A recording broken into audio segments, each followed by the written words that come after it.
All right, we are live on the Coach Eli television network. Welcome to Navigating the Modern World with Coach Eli. Glad you could all join me here tonight on this beautiful, amazing Friday evening. It is Friday. Let's check out the date on the bottom right corner of Windows. Why don't we, so we don't butcher it? Friday, December 3rd, 2021. If you're here watching live, welcome. Feel free to participate in the chat regardless of the platform that you're on.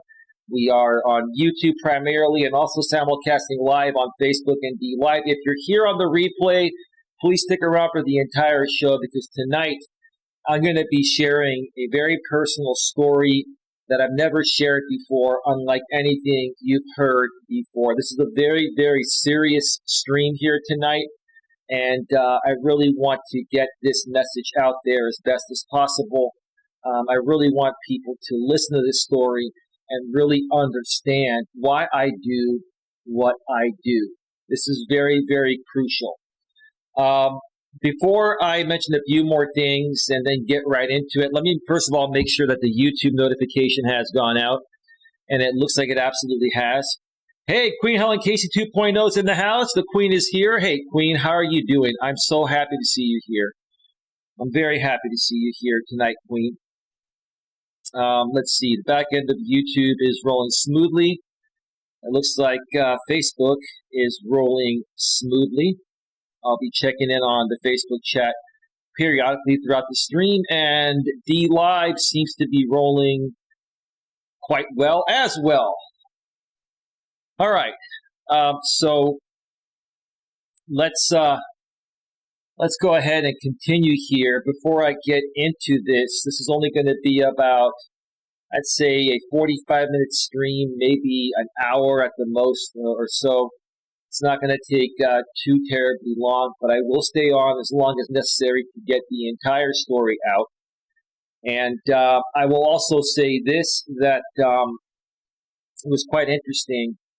I don't like to talk a lot about the trolls and haters because I've had my experience with trolls and haters over the last 5 years, being a YouTuber between a former channel I used to run and this one. But I will say, up until the point of where I just went live, there were 0 thumbs down on this stream. I don't know if the trolls are taking the night off or if they saw the topic and they're actually taking this seriously. Regardless, even if you're a troll, a hater, or someone that's disliked me in the past, this is a message that can help you as well. And I just want to make it very, very clear. I do care about each and every one of you out there, regardless of what you think about me, because I know there are people that are going through things that are making them react in ways towards other people like myself when they really don't want to react that way. And that's the truth of the matter.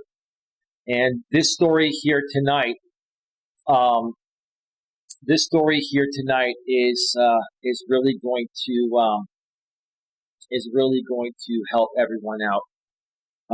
And I will tell you this: if we do get some trolls that pop in, I will just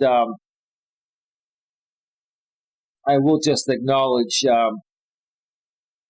them because I'm just going to acknowledge how insensitive they are when they're going through pretty much the same thing I'm going to be sharing in this stream tonight regarding this story. Let me see here real quick. You know what, Queen? That was actually a normal person. I've been subscribed to them for a while, so I'm going to go ahead and unban them. To Killer Queen DDD. Queen Helen Casey thought you were a troll and banned you, but I checked you out with my, I have the go-to channel extension where I can look at channels, and you're actually a real channel, so I unbanned you. Queen did not know. No worries, Queen. Don't worry about it. Killer Queen DDD, welcome to the show. She says, hello, Eli. I've watched your videos. This is my first time in your live stream. Well, welcome to the show. I'm glad you can make it here. You're going to be viewing a very, very heavy story, probably one of the heaviest stories that I've ever shared. And this is also going to allow you folks to truly understand why I do what I do and why I haven't given up on continuing to build my coaching practice despite doing this for 5 years and not being anywhere near where I'd like to be. And Killer Queen DVD says, it's okay, Queen, no problem. I appreciate that. I respect the mature way that you handle this, Killer Queen.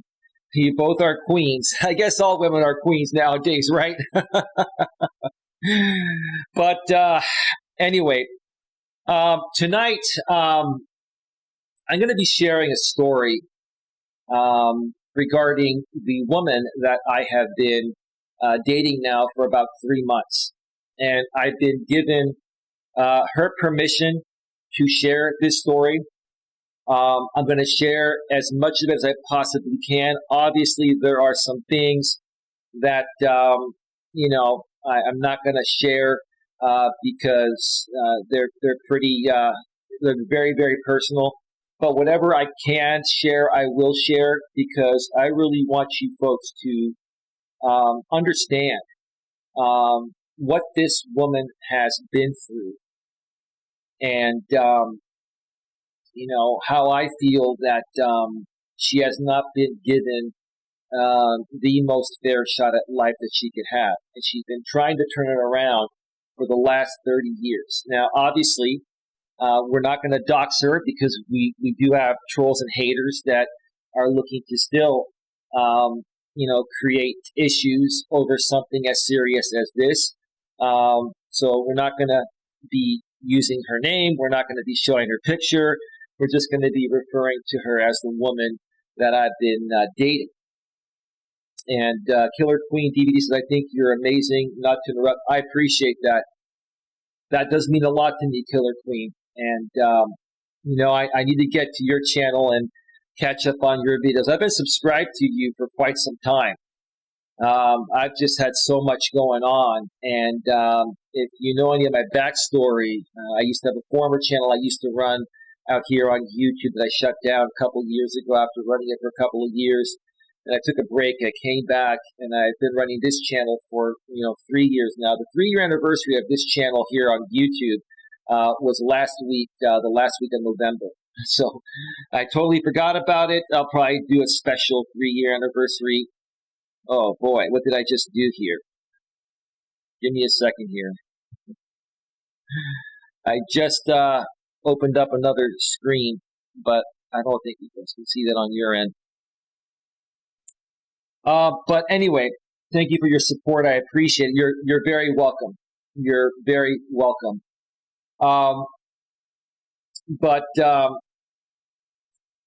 let me just get right to it here because this is very heavy. It's heavy for me, even as a strong man. Things like this do hit me very hard, and they're very touching. And I will say this again, like I've said before in the past, even to the strong men out there, we have emotions too. And there's nothing wrong with us expressing our emotions at times when it's warranted. There's nothing wrong with us being emotionally aware and emotionally open and emotionally available. Quite frankly, if you're a man and you're not emotionally open, emotionally available, and emotionally aware, that's not going to, keep in a relationship with a woman that long. Yeah, your looks will get you in the door. Some great sex may keep you there a little bit. But if you cannot bond with that woman emotionally and be emotionally open with her, to be emotionally open, you need to be emotionally aware and emotionally stable. It's just going to be the demise. It'll be the demise of your relationship, which is what I'm trying to say. Nice background, says Queen. Yeah, the background tonight. I will tell you why I chose this. Let me show you here. If I move out of the way, this is a park at night with a lonely bench. There's nobody around, and I chose this because sometimes people will come out to the park late at night and they'll just sit on a bench like this and just get away from it all because they're feeling lonely, they're feeling depressed, and They're feeling like nobody wants to be around them, blah, blah, blah, right? And that's the furthest thing from the truth. Folks, I'm not a psychologist. I don't have a psychology degree. So what I'm sharing here tonight is based on my own personal experiences and just common sense and stuff. But what I've seen in having dealt with depressed people, I know how they behave, and quite frankly, even though I have never been clinically diagnosed with depression or anxiety or anything like that, I've had my moments of depression and I've had moments of anxiety, and any normal human being can have moments of depression and anxiety at any time, even if you're not clinically diagnosed. We all go through it. As men and women, we all have times where things aren't going our way, and maybe we went through a period in our lives where things were great, then all of a sudden it came to a screeching stop, and now we feel lonely, and now we feel depressed, and we try to turn it around, but it just won't turn around. So we start getting more depressed, right? How do we handle that? What do we do when those things happen, right? It's a beautiful background. Well, thank you so much. I appreciate it. Well, let me get right to sharing this story, because the ending of this story, which there is no ending. I'm still with this woman. I care about her. She's an amazing woman, and she's probably watching and listening live right now. She's got an hour left on her shift at work, maybe 45 minutes before she gets off. So she's either listening live right now or she'll be watching this on the replay. There's an amazing ending to this story, but even after that ending, it brings us to present day between her and I, and the amazing progress she's made. I'm just blown away. I'm blown away by the progress this woman has made. Now, let me make this very clear here. Whenever I'm dating somebody new, I'll tell them the same thing. I told this woman, listen, because she liked the fact that I was a life coach, and she immediately fell in love with what I do, right? And then she, I guess, fell for me too. That's her decision. I'm just saying what she said, humbly speaking, right?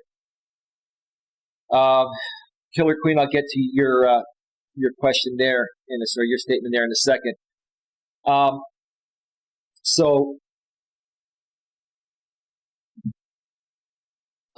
She really liked my work. And she goes, I want you to be my life coach. And I told her, I said, well, I want us to date, and you want to date me. I don't life coach women that I date. But what I do is I support the lady that I'm with emotionally and mentally and spiritually and physically and in every way possible that a good man would support a woman. In essence, I'm trying to tell her, yes, babe, I will be your life coach, but I don't want you to look at me as a damn life coach, because I don't want you to think that you're like a charity case or something. And it's kind of funny. There have been times, this woman is so intuitive. There have been times where, she tells me, I hope you don't, think of me as a charity case for content for your YouTube channel, this and that. And I'm like, listen, I'm not going to be with any woman that I don't want to be with. If I thought of you as a charity case, I wouldn't be dating you anymore, and I wouldn't be even using you for example purposes, because I'm not that kind of guy. I'm not a spiteful and vindictive type of guy. I'm only sharing this right now because I have her permission to talk about this, and she wants me to talk about this because she knows this can help other men and women, especially women, that are going through the same thing. And so, yeah, I know that was a little bit over the top there, Killer Queen. She says, I know I'm pouring it on a little bit thick tonight, but I'm in one of those moods where I'm not in the mood for any trolling bullshit. I'm not saying that about you. I'm saying I've had so many trolls here attack this message here.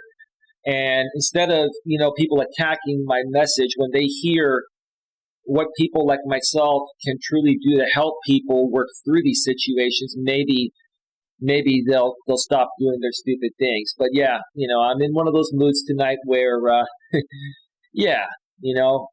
maybe I'll be a little overly nice, because I want to be. maybe I'll be a little bit over the top and a little mushy, which I normally am not. But anyway, so before I continue on with the story, Killer Queen DVD says, I have been dealing with a lot of anxiety and panic attacks for the past 3 months out of nowhere. You know, the same thing happened to me before I met this woman about 3 months ago. Killer Queen DVD. I actually I was trying something new because I'm almost 48 years old and I'm trying to take better care of myself. And I watch a lot of YouTube videos from doctors and stuff. And I've been hearing a lot of apple cider vinegar has a lot of benefits. If you drink it within moderation and as long as you use it right. You never want to drink that stuff straight because it's almost like acid. It'll burn your throat, right? And your stomach, right? But a couple days in a row, a little over 3 months ago before I met this woman that I've been dating, I diluted 2 tablespoons of apple cider vinegar into 8 ounces of water, which is what the doctors recommend. There's a doctor out here on YouTube named Dr. Alan Green, I think is what his name is. He's the motivational doc. And he says, dilute 2 tablespoons of apple cider vinegar into 8 ounces of water and drink it once or twice a day. Well, I was drinking it, once a day. And literally a couple hours after I had my first dose of apple cider vinegar in the way I was told to do it, I had an extreme panic attack, right? And then I got over it. The next day, I did the same thing. 2 tablespoons of apple cider vinegar in 8 ounces of water. I drank it, and a few hours later, I had another panic attack. It's like I almost couldn't breathe, right? And then I said, okay, it's got to be the apple cider vinegar, and maybe it's just too potent for my body, right? So I stopped using the apple cider vinegar, and my panic attacks went away. Now I don't know if it was just a fluke. I don't know if I try it again. Let's say I have two tablespoons of apple cider vinegar in 8 ounces of water later tonight, and I don't have a panic attack, then maybe it was a fluke. If it happens again, maybe my body doesn't react well to apple cider vinegar. It's supposed to have some great health benefits. So I totally get it. And panic attacks can happen to anyone at any time. I'm not a licensed psychologist. I'm not a therapist. I don't have a psychology degree, but I've seen a lot of people go through panic attacks, including the current woman that I'm with. And I'm going to share more about that in a second here. And what can be done about it? What can actually be done about it, right? Because there are things you can do about it. Killer Queen DVD says, I have dealt with trolls. I understand completely. I was saying, because I think how you met your girlfriend is amazing and sweet. Well, I met her on Match.com, and we instantly hit it off. And it was amazing. It was fantastic. We had great chemistry from the first night that we met. And then after that, that's when everything else started to happen, which I'm going to get to here in a second. Killer Queen DVD says, I watched that doctor. He has tons of informational videos. Yeah, information doc. Motivation doc is fantastic. I really like it. Dr. Allen. Yeah, Dr. Allen is fantastic. Everything that I've tried that he suggested has worked except for the apple cider vinegar, but that's just unique with the way my body handles it. Most other people don't have an issue or a negative response or reaction to apple cider vinegar. Killer Queen DVD says, Match, wow, that's awesome. I don't have that luck online, LOL. Most people don't. You got to keep trying. You got to listen. I have a lot of other videos in the past talking about online dating. You got to go through hundreds and hundreds of profiles and talk to tons of people online, by the phone, and one day you'll just get lucky and find one that sticks. That's what happened with this woman I'm with and other women in the past that I've met through online dating that have led to long-term relationships. So, yeah, keep moving forward. Don't give up. Don't give up. You will find that special person, and don't be overly picky like a lot of these women are nowadays. Killer Queen, a lot of women, they go for the Chads and Tyrones, the 9s and the 10s, and I'm not saying that's you, but I tell women, lower your standards a bit from the physical hotness, just a little bit, and find yourself a good guy that's responsible, that's mature emotionally, mentally, spiritually, is financially stable, and is just a good guy and can be a great provider as well. You can try warm water and squeeze half a lemon in it. Great detox and simple. Yeah, that's what I will do, because the apple cider vinegar is just too acidic for my body. It was just too crazy for me. And I'm a pretty strong guy. I can handle anything. I can handle a lot of caffeine. I drink caffeine all day, every day, but apple cider vinegar, that just doesn't work for me.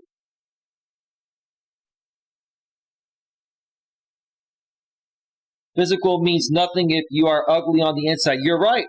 You're right. Queen Helen Casey says, some guy in Florida accidentally got me instead of the woman he was looking for. LOL. Oh, Queen, you're hilarious. You are hilarious, Queen. So, anyway, let me share with you folks what happened here. I kind of shared a little bit about this, the first part of the story, which is what I'm trying to say. Months ago when I first started seeing this woman. She was telling me how many, many years ago, 5, 6, 7 years ago or so, that, she almost died in the hospital and that she has I guess lung issues where she doesn't get 100% oxygen. She only gets 93 or 95% oxygen coming into her body, into her system, something like that. I know I'm kind of butchering it. And she said that, she just has to take it easy and she needs to get back into the doctors and get reevaluated because she's been, occasionally, having shortness of breath, etc., right? And so a couple of weeks after we started seeing each other, I wanted to take her away for the weekend because, we had been spending time together and we have a great connection, mentally, emotionally, spiritually, and physically, and we get along.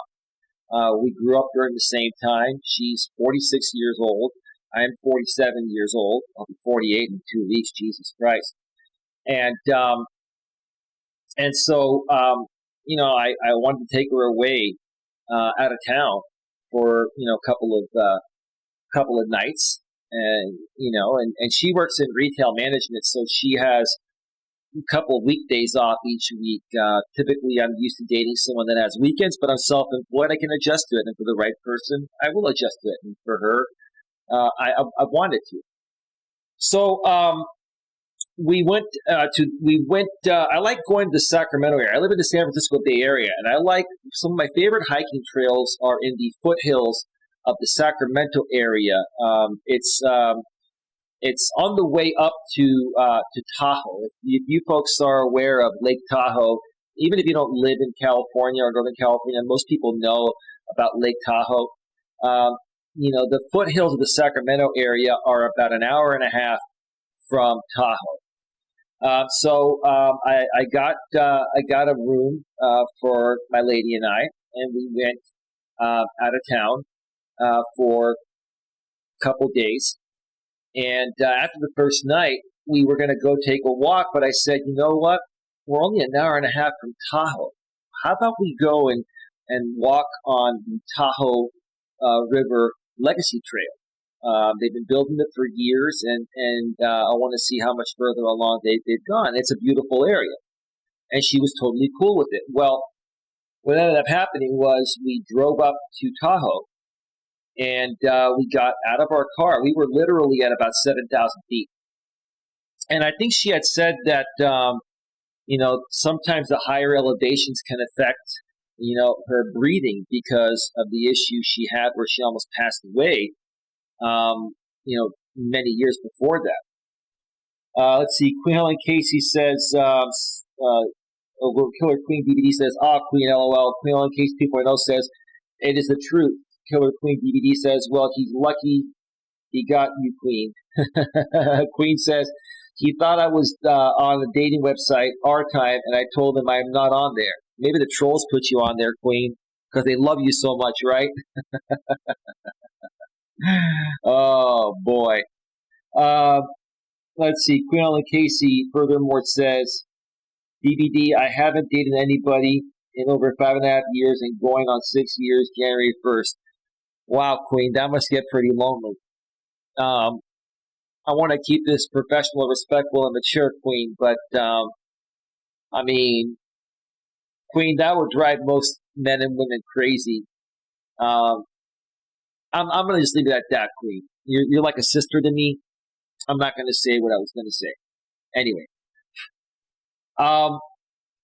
So my new lady and I, after dating for 2 weeks, we get out, we start walking on the Tahoe River Legacy Trail. We get about a quarter of a mile in, almost a quarter of a mile in, and we see a nice couple there that's sitting by a bench. And we said hi. Everything was cool. We kept on walking. We ended up walking literally another 500 feet, and my lady started feeling dizzy. She started feeling like she was wobbling, and I went to go grab her, because she was about to fall, and because I didn't notice it right away, she ended up falling, and I was able to grab her enough to the point of where I broke her fall some, to the point of where she did not hit her head or anything, but she fell to the ground, and she was out cold, and she was foaming at the mouth. And I literally thought that she was gone. And I kept yelling her name. I kept yelling her name. Obviously, I'm not going to put it out here. The trolls want to find out who she is, and we're not going to cause any issues. I kept yelling her name. The people that we saw, a few minutes before, a guy ran over and said, should I call 911? Yes, and they called 911, and I ended up picking up my lady. She regained consciousness, and she was walking around like she was, like dizzy or something. We were literally about little more than a quarter mile into the trail. We had a good 7 or 8 minutes to walk to get back to the parking lot, because the paramedics were going to come in the parking lot. Now if we had been further in, I don't know if they would have, brought a chopper or something. I don't know how they would handle it, but we weren't that far in. So this was a lucky situation. Folks, I may even have to take a break before I share this entire story, because it's pretty heavy. It's taken a while, and I've already been here for 28 minutes. So I was holding on to her, and she wanted to sit down. Every time we would come by a bench, we'd sit down, and then we kept on going. Told her, we're almost there. Told her, I got you. You're safe. We're good, right? I literally carried her out, and right as we hit the beginning of the trail, where we were back in the parking lot, right? The ambulance was pulling in, and they asked me a lot of the ambulance, the paramedics. One was tending to my lady, taking her vitals, which were fine. The other was asking me questions. How long have you known her? I said, well, I don't know everything. We've been going out for 2 weeks. This was a special romantic weekend getaway, and the guy's like 2 weeks, and he knew that it was new, right? He was trying to find out if I had done anything malice, probably, or anything, and he knew I was just a good guy, and just trying to get to know this woman and to have a nice time, and they knew that it was something within her, nothing to do malice with me. I was just trying to get her off the trail and to safety as quickly as possible. Let's see. Killer Queen DVD says, I was single for 2 years, decided in January to give dating a try. It went horrible. The person wasn't honest at all. Apparently had other women besides me. A lot of people are doing that nowadays, Killer Queen. They're dating multiple people until they find one that just does everything, for them, right? And like, for me, I'm a one woman at a time man, right? And I'm looking for a woman that's a one man at a time woman. And it's very hard to find men and women that are willing to just date one person at a time.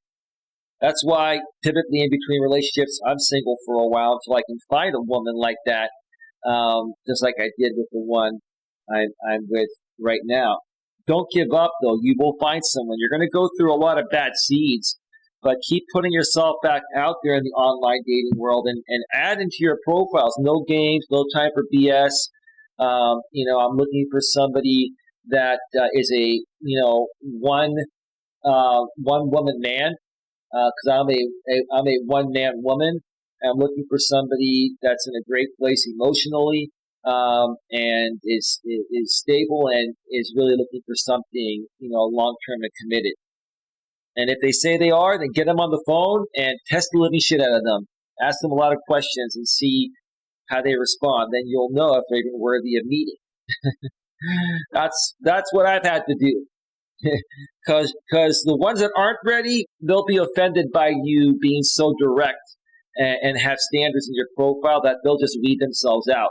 So that's my advice on that. I've shared a lot more about that in some other videos and streams in the past. And so when my lady was in the ambulance, the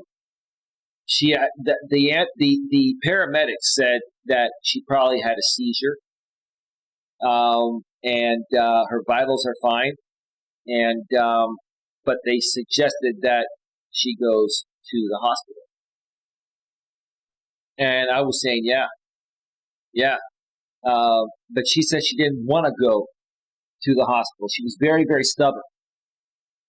And I'm like, she needs to get to a hospital because I thought she was going to die on the trail. And the paramedic was looking at me and saying, "So you guys want to go to the hospital?" I said, "I think she should go, but man, I can't tell her what to do. She's a grown adult. She's my lady. I mean, I can't force her. I mean, if it was me, I'd say take me to the hospital right now, no matter how much I fear the damn hospital." But, and the paramedic, they were looking at me and they were two guys. So I'm sure they either are married or they have girlfriends or they've had girlfriends. They know how women are. They're emotional beings and they're scared of everything, right? And they know how women are. So it's like, I'm a good dude. I'm trying to do the right thing. But when your woman is stubborn, even when it comes to her own life, what are you going to do about it, right? So this is what happened after that point. So we started to drive away from the trail. And the way that you get to this trail, you take Interstate 80, which runs through the Sierra Nevadas. And we were about like 3 or 4 miles away from Interstate 80 to, head back towards the Sacramento area. We were about an hour and a half away from the Sacramento area where our hotel was at. And she was thinking, my lady was thinking that the high elevation got to her, so we want to get her to the lowest level of elevation possible. Back in the Sacramento area where we were at, it was about 300 to 500 feet. So we were at 7,000. So wanted to get her back as quickly as possible because she didn't want to go to the hospital, right? Well, about 2 blocks before we got to the freeway, she started to feel like she was going to throw up, and she was starting to panic again. So I pulled over on the side of the road that we were on, literally 2 blocks before Interstate 80, and what happened was there was the paramedic was, well, I guess they were following us out of the trail. So I saw the paramedics. I flagged them down, thinking that it was the same two paramedics that, tended to my lady at the trail, but it was two different paramedics. So there just happened to be another ambulance around, and they pulled over, they checked her out again, and we explained what happened, and they ended up giving her, this is not the most professional thing, but this is the only way I know how to call it. I know the last time I shared this story, my lady who used to be a nurse told me what it was. They gave her a barf bag, okay? Well, I should look at the professional term for barf bag, professional term. A sickness bag, also known as a sick sack, air sack bag, air sickness bag, emesis bag. That's what it is. Emesis bag. Sick bag, barf bag, vomit bag, disposal bag. I'm looking at Wikipedia. I'm not showing this on the screen. And I'm not trying to laugh, but it's not a laughing matter, but you know what I mean. So they gave her a barf bag. Let's just call it that. And on the way back to the hotel, she threw up many times in that bag, and I was just worried. I really, really wanted to take her to the hospital, but she didn't want to go. So we made it back to our hotel, and we just stayed in that night. I ordered some DoorDash. I tried to get as much food in her as possible, but she couldn't eat that much. She had just been through a very traumatic experience. And, she was telling me that, she had to, she was telling me that she was afraid to go to the doctor. She hadn't been in a while. And, she didn't know what her insurance situation was from her work because she hadn't had to use it, ever. So, the last time she was in the hospital, she was working for a different place. So she had never used her insurance, from the place of employment she currently has. So, let me check the chat here real quick. Let's see. Queen says, how can I be lonely when I have 3 cats? Well, Queen, I mean, if that works for you, Queen, then, I'm not going to argue it, but I mean, pets are cool, but they're never going to replace a human being to share a life with. But hey, that's up to you. I don't tell people what to do, Queen. I help people get what they want. I help people better their lives in the way that they want to better their lives. Killer Queen DVD says, I mean, if he would have been honest, I would have walked away. He always indicated I was so special, blah, blah. I have bad luck with relationships. Today is exactly 2 weeks since I quit smoking cigs. Congratulations. I'm going to give you a big round of applause, Killer Queen DVD. That is awesome. Congratulations. Yeah, and don't let that situation get to you. Maybe he was interested initially. Maybe, something didn't feel right after a little while. Like men and women nowadays, will go on dates and it may work for a date or two, and then you just realize you're not right for each other. Sometimes it takes a few dates. Sometimes, people sleep together and then they realize they're not sexually compatible. I mean, anything can happen. So I wouldn't let it get to you. I'd put yourself back out there and, set your boundaries within your profiles that you use online. And when you're talking to guys, try to get them to the phone as quickly as possible. Have a 30 to 60-minute phone conversation before you meet and ask them a bunch of questions. And if they're not willing to answer them, then don't meet them. A guy and a gal that is in a good place is gonna share as much as possible about themselves on a phone call before they meet in person. People that are closed off on the phone are going to be worse in person. You know what I'm saying? He tried changing me little by little. It was a long-distance relationship. Yeah, well, you're telling me that you're suffering from panic attacks and stuff like that. Similar situation as my lady. A lot of people may be asking, why am I with a woman that has panic attacks and these issues and depression and anxiety and all that, right? Okay. Because she's a wonderful woman. She has a big heart. And I honestly believe that she was dealt a bad hand in life that was out of her control. And she's been fighting for the last 30 years to turn it around. But no one has understood her. No one's taken the time to appreciate her for who she is. No one has supported her genuinely. And initially, this was also coming from her family. I'll get more into that in just a little bit. I'm probably going to take a break here in about 5 minutes because this is going to take probably an hour and a half to go through. I'm really sorry, folks. It's taking longer, and I want to do this. I want to do this story justice here. So, my lady and I were in Sacramento. We spent the night after that incident happened on the hiking trail. And then the next day, we drove back. She had parked her car near my place, and then I took her back to her car, and she ended up making it home. She ended up calling her mother on the way back and shared what happened. From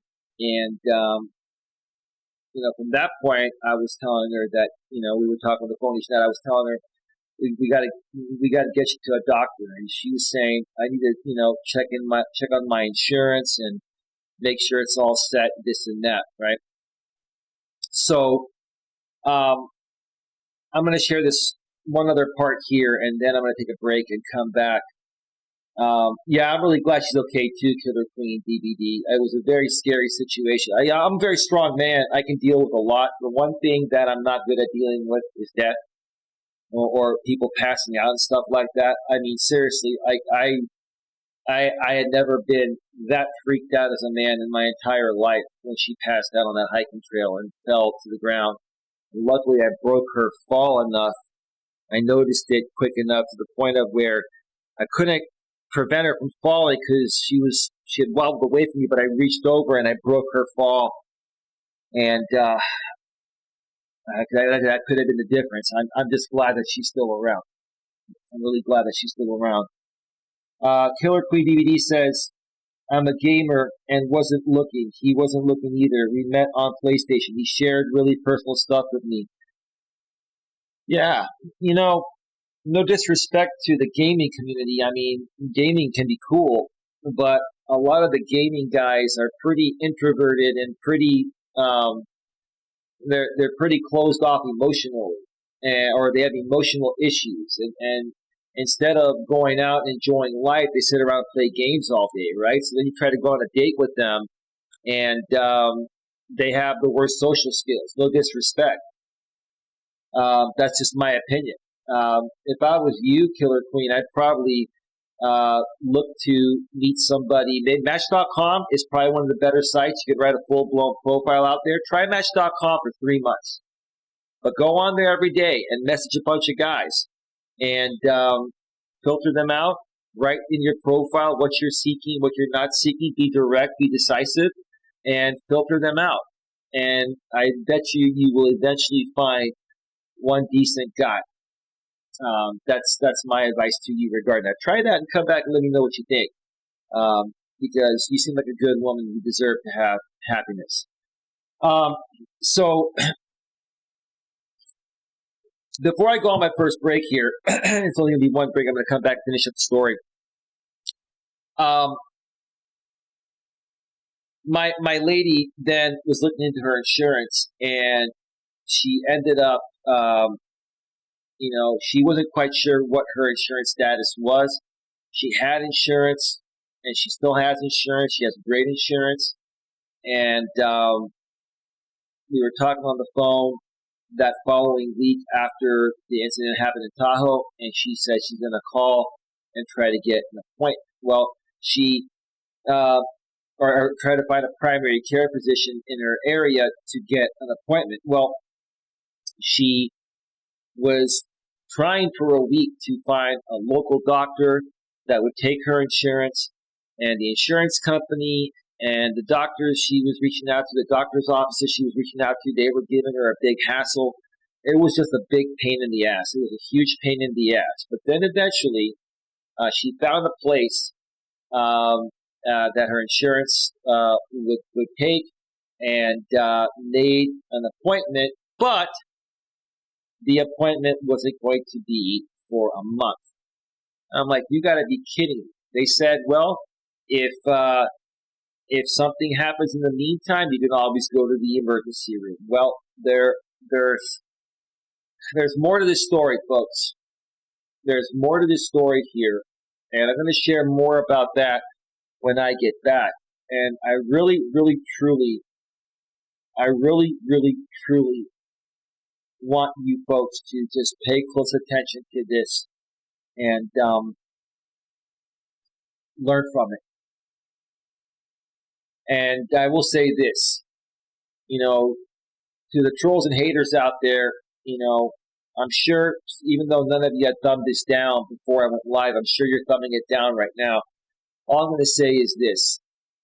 It's the trolls and haters that are thumbing down this serious and critical of a message just because you hate me or don't want to see me succeed.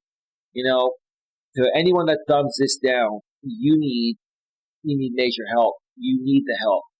You need the help in the same ways, as anyone in this situation would need the help, because you're probably struggling with depression or anxiety or something like that because you're unhappy within yourself, and because you perceive me to be happier in a better place than you, you want to try to kick me down to make yourself feel better. So I can kind of understand that, but that's all it is. If you're thumbing me down, that's pretty much how I'm seeing you and how you're probably seeing yourself.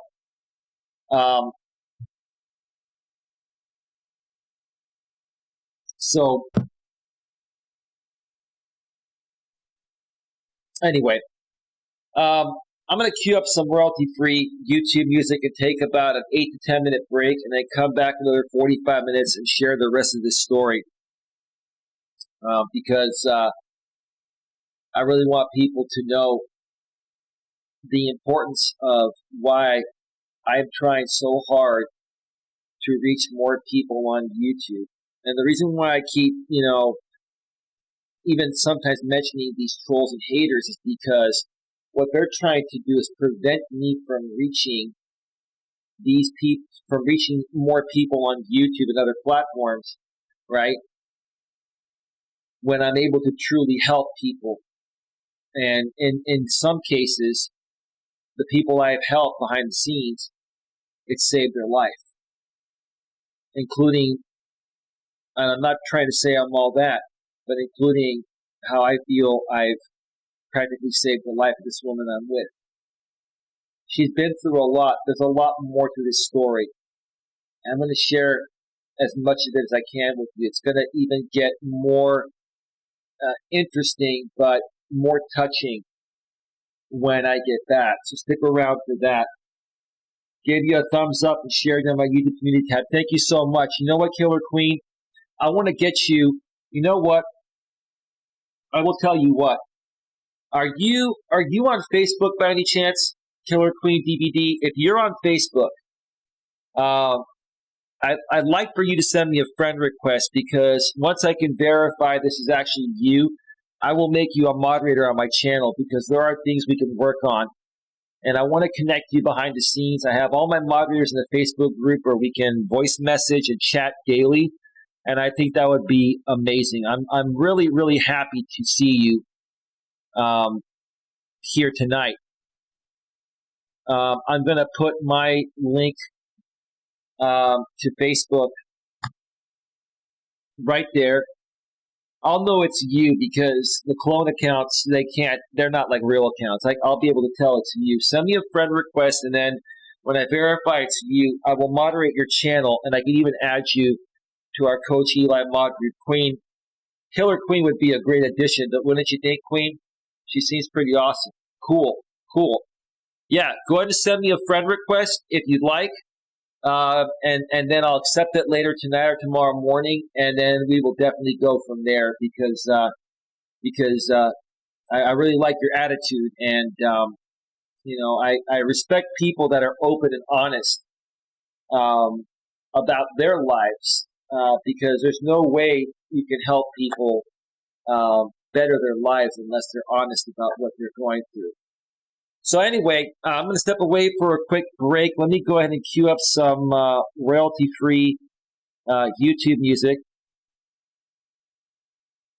and I'll return in about maybe 7 to 10 minutes or so, a little bit less than that. What do I want to play here? You know what? I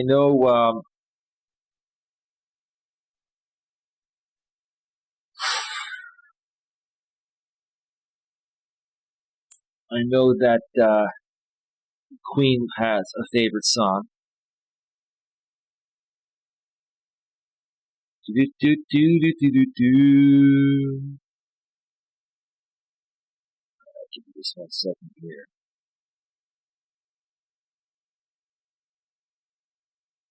Do do do do do do.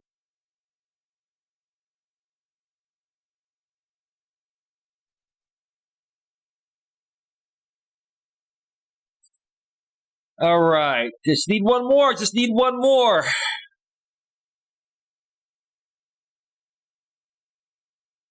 One more. All right, music is all queued up. I'm going to step away for a quick break, and we'll finish up the story when we return. Stick around. You're not going to want to miss this. There's a whole lot more. It's going to blow your mind, but in a good way. And, yeah, you'll see what I'm talking about. So stick around. Whoops. Stick around, stick around, stick around. We'll be right back.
real good.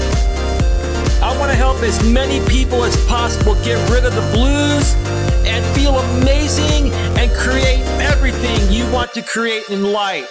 Anything you want is possible. Love this song. The YouTube audio library on our side, my side partner. Yeah. You know, sometimes this elevator music is amazing. It just makes you feel real good, right? Relaxes you, right? I'm one that's never been highly critical of the YouTube audio library, you know? Hey, it's better than getting a copyright claim and having your video demonetized, right? Anyway, let's get right back to it. Yes. All right.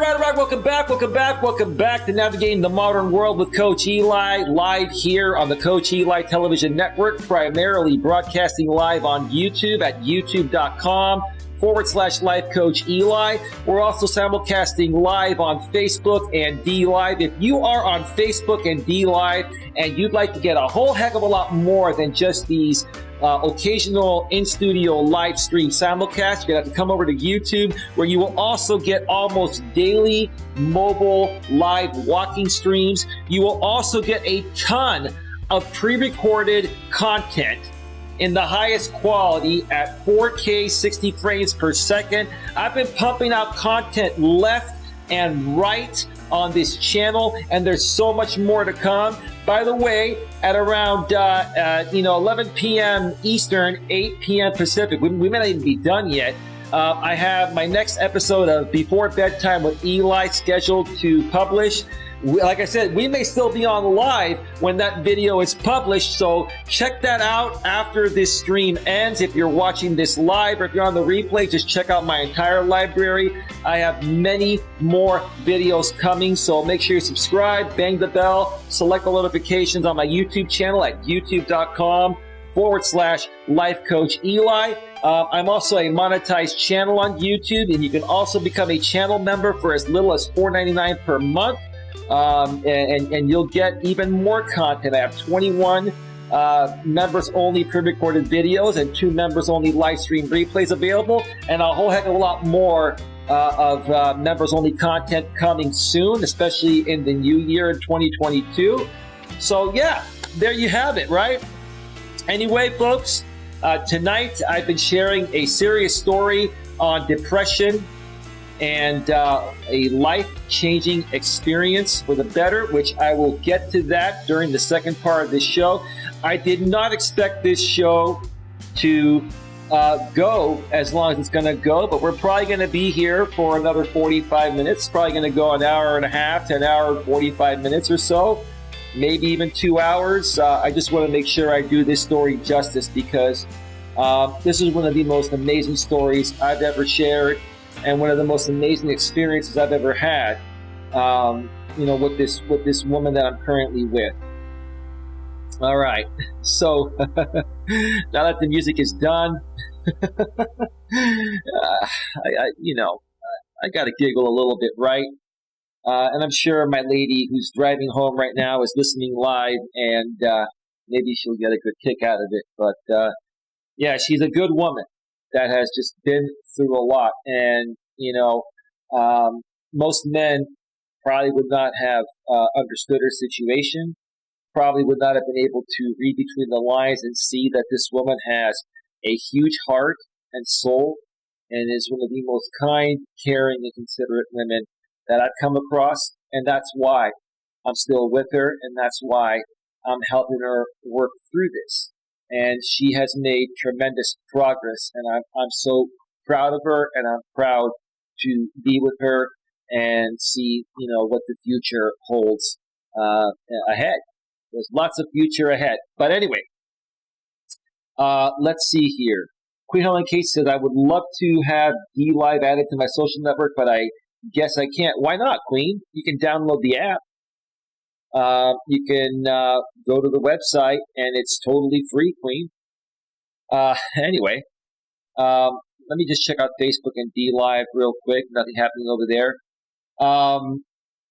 let's see. Before I went on break, sent you a friend request. My first name is Tracy. Okay, Tracy, Killer Queen DVD. I will check that out after the show or by tomorrow.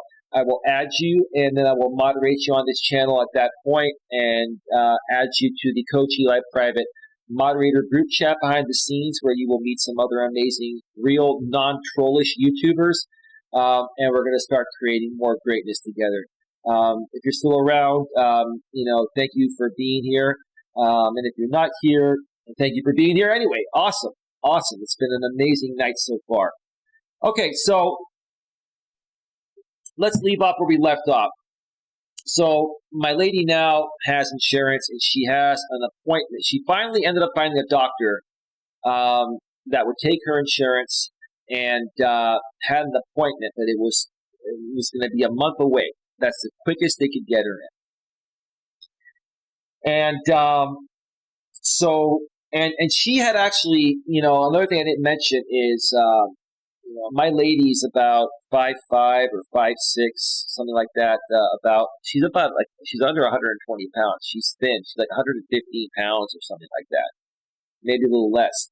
But she used to weigh more. She used to be a little bit more curvier and thicker, and she lost a lot of weight. And when she had gone to the doctor, they couldn't figure out. This was in the past years where they couldn't figure out what was going on. And all this time I've been trying to feed her, and just I've been trying to get as many calories in her system as possible. But she's also had difficulty eating a lot, and obviously what we know now, which I'll get to in a little bit, was affecting her from eating. But what happened? She actually ended up going to. She actually ended up going to see. She went into urgent care. I think it was about 2.5 to 3 weeks ago, like 2.5 weeks ago or so.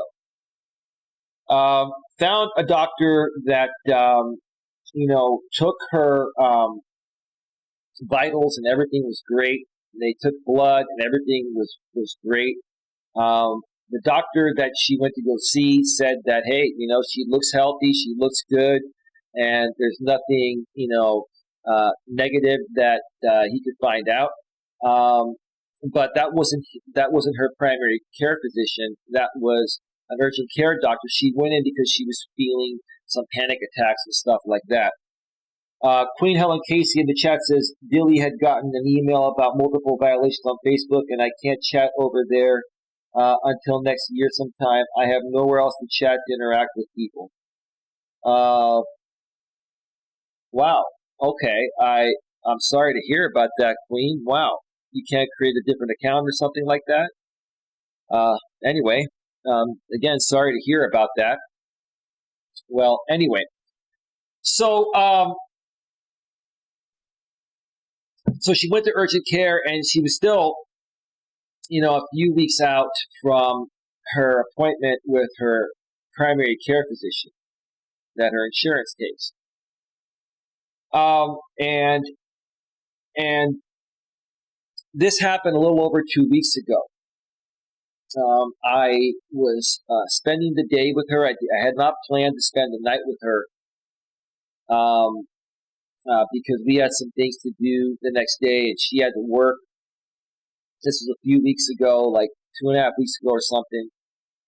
And we met to go on a hike in the South Bay area, in an area where she used to live, a really nice hiking trail. And we started to walk. We met at the parking lot. We started to walk less than a quarter mile to the hiking trail, and she started to feel like dizzy and like claustrophobic, and like she was getting those panic attacks. So I said, okay, we're not going to go any further in, because once we get into the woods, there's no turning back for miles. And she started getting a little fussy with me because you know how women are. They want to accomplish things, and she's feeling like she's disappointing me. And I set this whole thing up, and she feels like she's disappointing me. And I told her, I said, no, babe, you're not disappointing me. I said, I really don't care what we do as long as we spend time together and have a nice time together. And quite frankly, I'd rather turn around and maybe just go, you know, go walk, go walk somewhere, where we're nearby our cars in case, something happens. We're not too far out and we can be somewhere where there's cell reception, right? In case something happens, right? So she was telling me, well, why don't we just, drive up? We can drive further up, this trail, and there's another place to access the trail, or we can, walk around. I said, okay.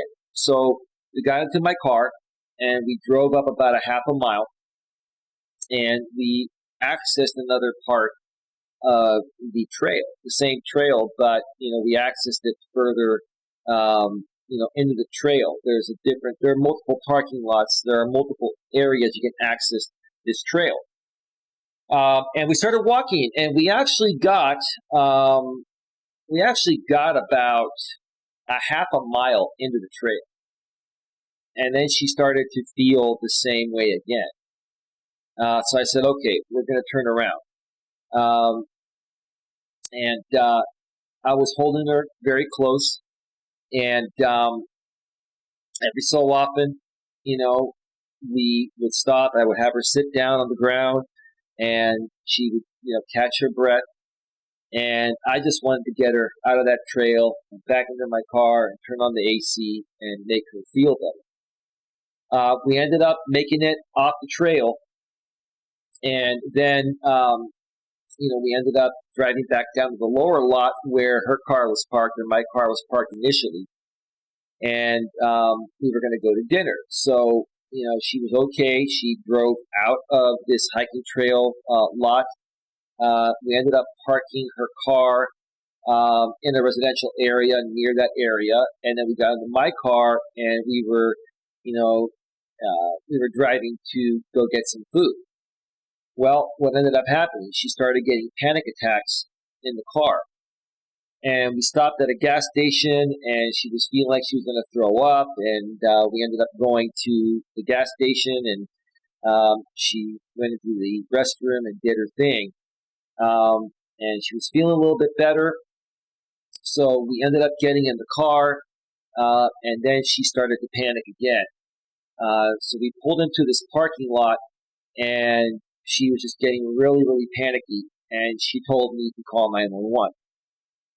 So I ended up calling 911, and I was just freaking out again because this had happened in Tahoe. The same thing was happening again, and she was really worried about her life. So I called 911. Paramedics came. Well, first the fire, engine came.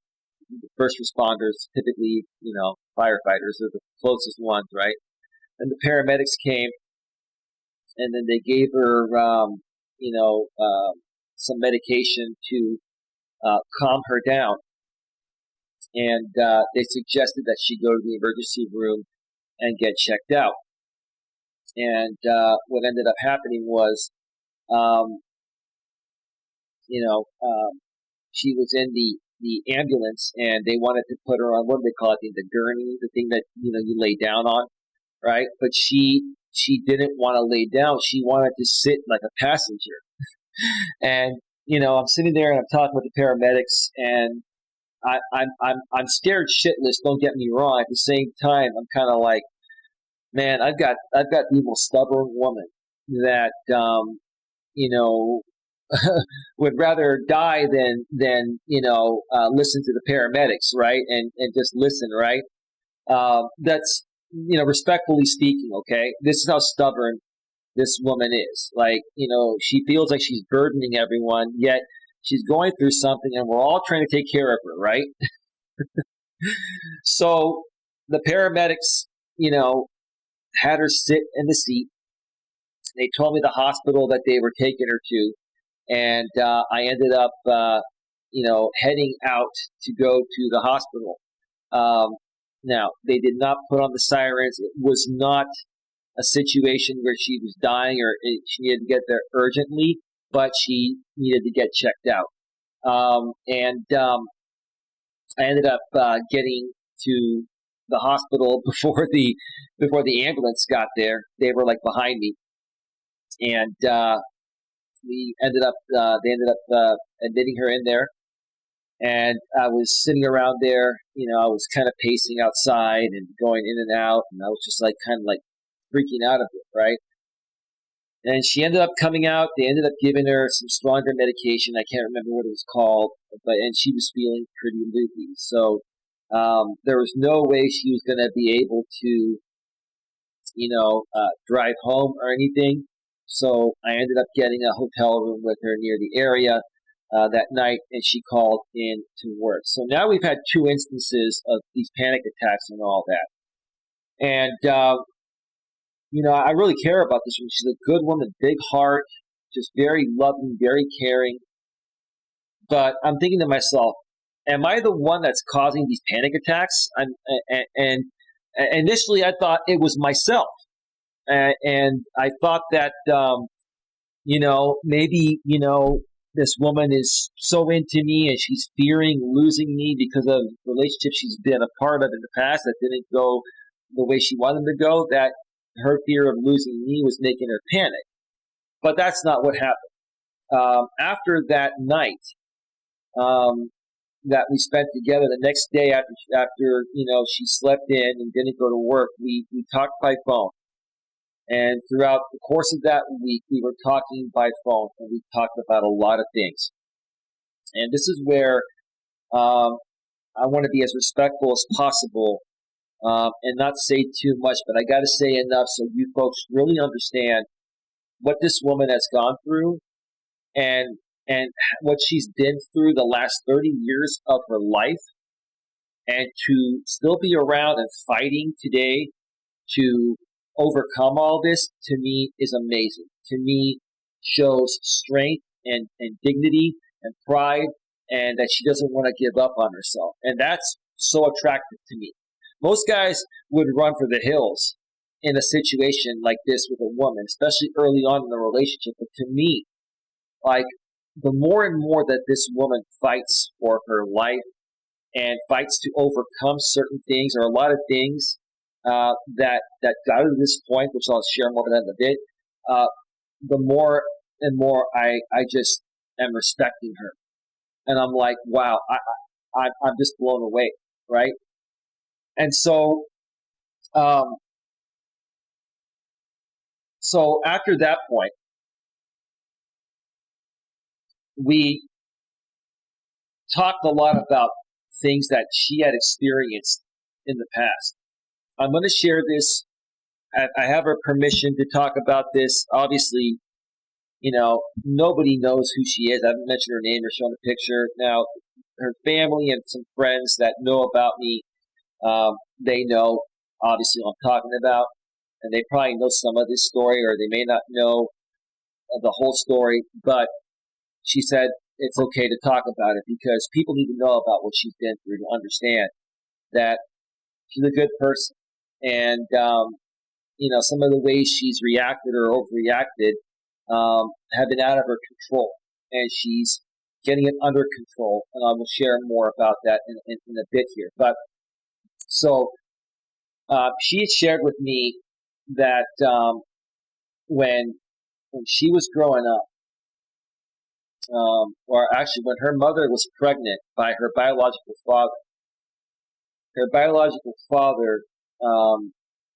tried to harm her mother while she was pregnant with her. And her biological father was never in the picture after that point. Now, her mother, after that situation, wasn't with her biological father anymore, and ended up meeting another guy. I think it was a year or two down the road, or at some point after, I believe she had given birth to the woman I'm dating now. And this new guy that her mother was with was a much better guy, to the point of where my lady that I'm seeing to this day calls that guy her actual father. Even though it's her stepfather legally, she looks up to him and respects him as her biological father, even though it's her stepfather. And he feels the same way about her. Now, something else happened.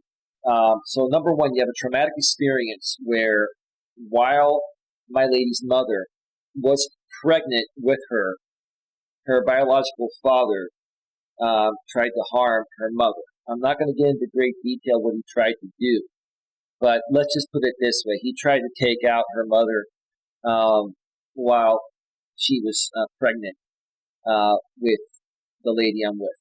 Okay? Very traumatic experience. That wasn't it. Okay?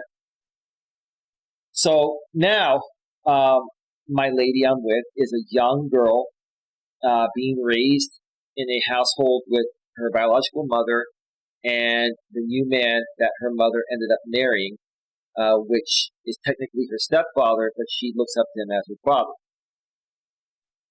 And everything was great. He's a great guy, still a great guy to this day, blah, blah, blah, right? I think this was when my lady was 13 years old. And it's kind of a hilarious story, but it's also not hilarious at the same time. What happened was she, her mom and her dad, her stepdad, which she calls her dad, her mom and her dad were in the hot tub outside the residence, naked, and they were having intimate relations in the hot tub. All right, nothing wrong with that, right? Private time, right? And my lady, when she was 13, saw them doing that and went to her friends at school and told her friends in a joking way that, her mom and dad were having intimate relations in the hot tub. Okay, nothing wrong with that. I mean, that's something like I would do with someone, right? I mean, I would do that with the lady I'm with right now. And ma'am, if you're watching, we can get a hot tub at some point if you'd like. And, if you're okay with getting a hot tub, hopefully once all this is resolved, and I wouldn't want you to get a panic attack in the hot tub, but we could have some fun. So nothing wrong with that, right? So my lady goes to school and is telling her 13-year-old girlfriends that she caught her mom and dad having intimate relations in the hot tub, right? Well, what happened a few days later or a week later or something, which is what I heard, like one of her friends went and told her parents, and I guess somehow the story was spun that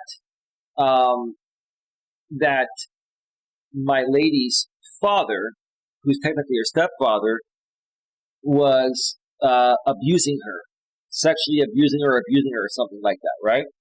Which never happened. Never happened, right? Okay? Never happened.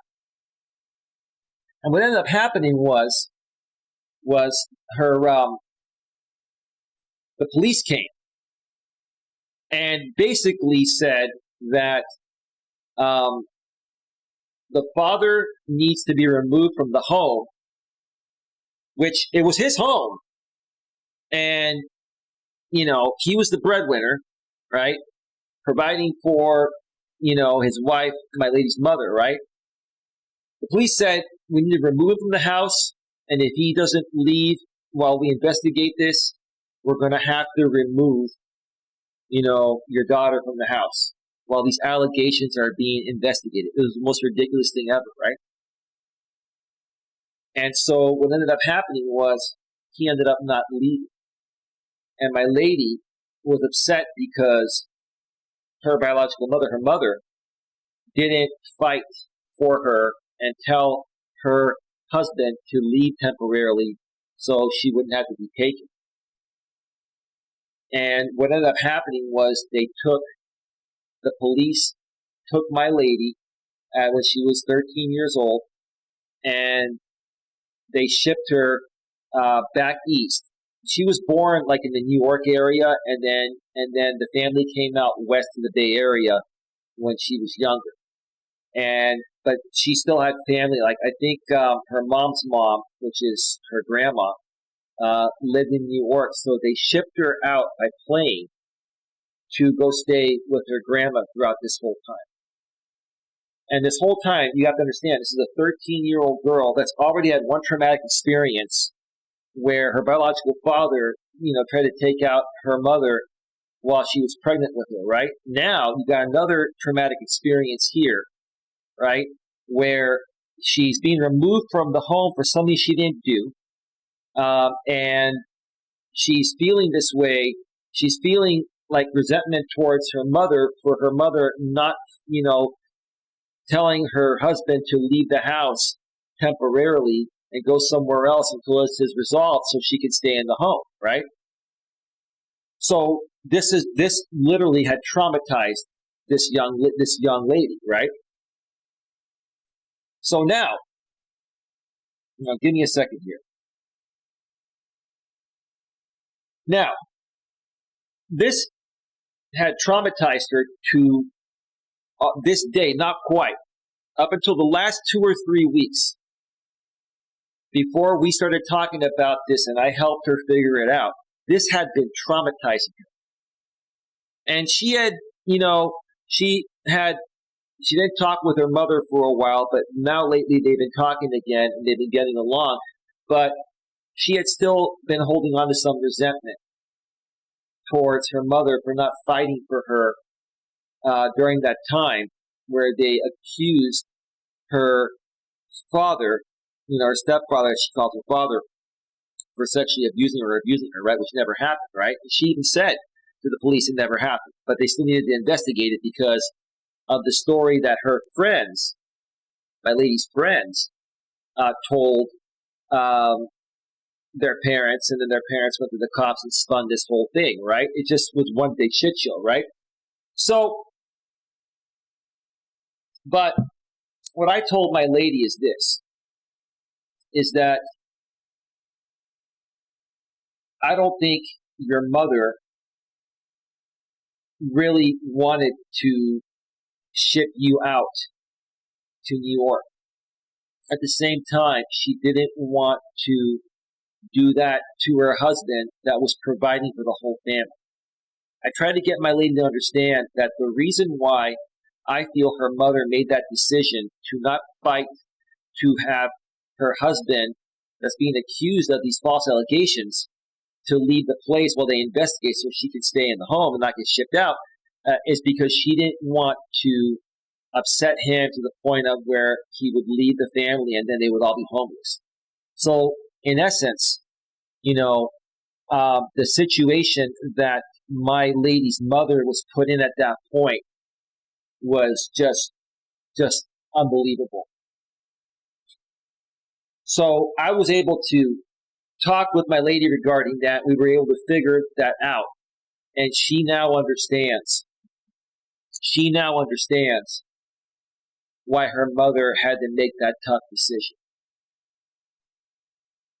And because of those two traumatic instances that happened, before she was even born, and then when she was 13, it made her feel like she was being abandoned. She has been suffering and struggling with abandonment issues. And the reason why I started talking with this about her was because when her and I first started dating, and after a few dates or so, like, she was really into me, and I believe that, and I still believe that to this day. I'm into her. We get along great. But I have never, ever seen any woman hold on to me so tight. Like, whenever we would part ways after spending a day or two together or a night or two together, I've never seen a woman just squeeze me and hold me so tight, like holding on for dear life. I knew there was something that she was struggling with. And I wasn't going to let it, scare me away or anything when we have a good thing going. But I wanted to get to the bottom of it because I wanted her to resolve these issues within herself so she can have a happy life and we can have a happy life together, right? Okay? But most guys wouldn't even think about going this deep. Most guys wouldn't care. They would just give up, right? But I didn't give up because I know this woman, outside of all this, is one of the most loving, caring, affectionate, and decent women that I've come across. So, what ended up happening after that? What ended up happening after that was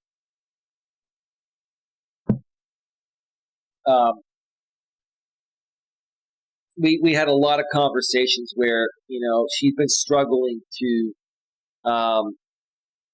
connect with her. She has a daughter that's 26 and a son, I believe, that's 23. And she ended up getting married at 19 years old, which was young.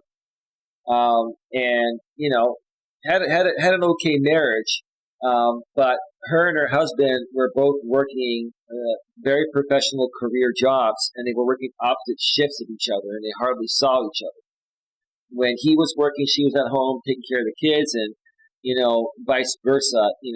When she was working, he was at home taking care of the kids, and they never had time to date and court each other as a couple like they did before they got married and had kids. And when her and I talked about this, I was saying, look, the dating and courting process never ends when you're, married to someone. Okay, it never ends. Even if you have kids, you got to find time for each other to go on dates and have intimacy and all that, or it's just not going to work. You just end up becoming like roommates, right? So, give me a second here. So what ended up happening after that is she ended up going through divorce. I'm not going to get into that story. It's not necessary. She ended up going through divorce when her daughter, who's now 26, was 13. And because,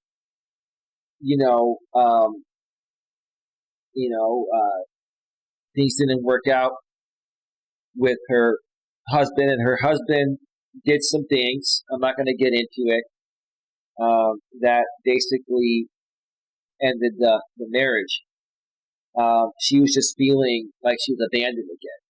That's what I'm assuming that she felt, because remember what happened to her, in her younger days, the abandonment issue. That's going to carry along with you, and that's not her fault. I mean, none of this is her fault, because it was out of her control, because of what happened in her immediate family growing up, right? And can't really blame her parents either, because that whole situation that got her shipped off back to New York to her grandmother's place, I explained that situation. It was just one of those things that was a fluke, because one of her friends at her school went and told her parents something that didn't happen, and they called the cops to have her stepfather, which she calls her actual father, investigated for abuse or sexual abuse or whatever, even though she said it never happened. It never did happen, right? So now she's feeling abandoned from her husband, right? And so she goes and she finds this other guy. He was kind of like, we call these guys, Chads, right? We say the Chad chasers, right? I don't necessarily think that my lady was a Chad chaser or is a Chad chaser, but she had told me this guy was kind of like the Chad, right? He was a decent looking guy and good lover and this and that, but just didn't have his stuff together, but just was someone that was there that accepted her, and she felt just wanted, right, during that time, right? Now, throughout this whole time, she was going through her divorce, and she was they fighting her husband for custody and all that. And because this guy she was with was not the greatest guy, and I think he even had a police record, they basically said that if she doesn't leave this guy and break up with this guy, she's not going to get any custody of her kids. And she made the decision to stay with him. And basically that made her kids, especially her daughter, her oldest, which is her daughter, who was 13 at the time, and made her feel like she was being abandoned. So look at this. Look at how it trickles down from generation to generation. This family seems to have a history of abandonment issues, right? That's pretty much been out of their control, right? Right? Because of what the men in their lives did to them, right? And it would continue to be out of their control until they talk about it with someone that's understanding, kind of like myself. We help them figure it out, and then they start working through it and taking the necessary steps and actions to get it corrected, so it doesn't keep on trickling down, right? So now her oldest daughter probably has felt abandoned, right? Now her oldest daughter is 26 years old, right? Grown-ass woman, right? And it's been a struggle to, it's been a struggle for my lady to get her own daughter's attention because of what happened in the past, right? I can understand why her daughter is feeling the way she's feeling, and maybe her son and other people, right? But what her daughter and her son and other people that, have withdrawn from my lady in the past don't understand is what she's been through. And what she's been through in the past is what's making her unintentionally come off this way. And it's forcing her to squeeze tighter, and when her own family doesn't want her, whenever she reaches out to them, she feels like they don't care about it, right? Information Man Show, much respect. Hey, how you doing, bro? Welcome to the show, brother. Queen Ellen Case 2.0 says, has she thought about writing a book to help other people as well? You know what? That's a great idea, Queen. I'll let her know that later tonight. I'm trying to get through this as quickly as possible. This story is a lot longer than I thought, and we're at an hour and 39 minutes. I'm going to try to wrap it up in the next 20 minutes. But great idea, Queen. Queen says, hello, Information Man Show. Information Man Show says, Queen Helen Casey, peace. Peace to you, man. Much love and respect. So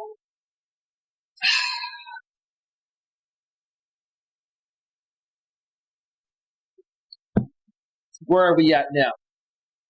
I'm having conversations nightly, hours long, with my lady before we go to bed each night, and we're trying to figure this out. We're trying to figure out everything that had happened, and we finally figured out that, it's what happened in her childhood, the abandonment issue, and it's giving her panic attacks because whenever somebody's about to part ways with her, even temporarily, she feels like they're never coming back. Like every time I'm with her, and she knows I'm coming back, but because of what's happened in the past, that those traumatic experiences inside her, they play back every time we're together and we spend a night or two together, and I'm about to go back home and make plans to see her next week again, right? Okay. Those traumatic experiences play back, and and that's what we're thinking is creating the panic attacks, right? Well, let me fast forward now. Earlier on this week, I think it was it Tuesday? Was it Wednesday? I think it was Wednesday. I cannot remember. Yeah, it was Wednesday. Because I saw her Wednesday night. She had her appointment with her primary care physician. Her primary care physician, she goes in there, my lady, tells her everything I just mentioned here, right? And her doctor had her answer some questions, gave her a piece of paper and a clipboard, had her answer some questions, and was talking with her. And she told me, my lady told me this doctor was like in her early 50s, and she just seemed really cool. She was really, really down to earth and had a similar personality as my lady. She just loved helping people and getting things done, right? She ended up, and I say this wholeheartedly, and when I got the call from my lady,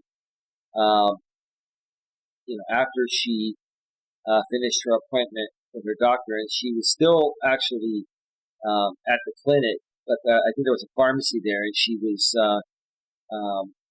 getting some medication that the doctor had prescribed. And my lady, we talked on the phone, and she said, my doctor has diagnosed me with clinical depression. And my heart just dropped. My heart just dropped.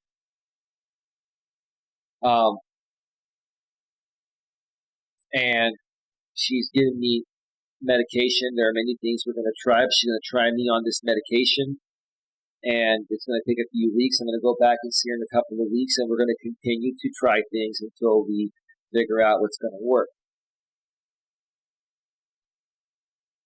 When I heard that, and she had gone to the doctor after she was fearing to go to the doctor many months ago, when we first started seeing each other. Her just going to the doctor, getting herself checked out, and doing the right thing. Not primarily for herself, but it's also going to help all other aspects of her life, because it shows to me that this woman really cares about doing the right thing and getting the right help that is necessary to get her life back on track. And resolve this depression, anxiety, and panic attack type of issue she's been having that, is out of her control and wasn't her fault.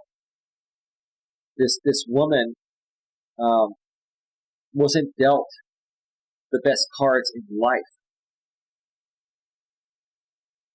It broke my heart. I was emotional as hell. I'm a strong guy. I don't cry much. Sometimes maybe, but like right now, I'm very emotional even talking about this, and there's nothing wrong with even a strong man being emotional. But when she was telling me this, I just I didn't want to let her go off the phone.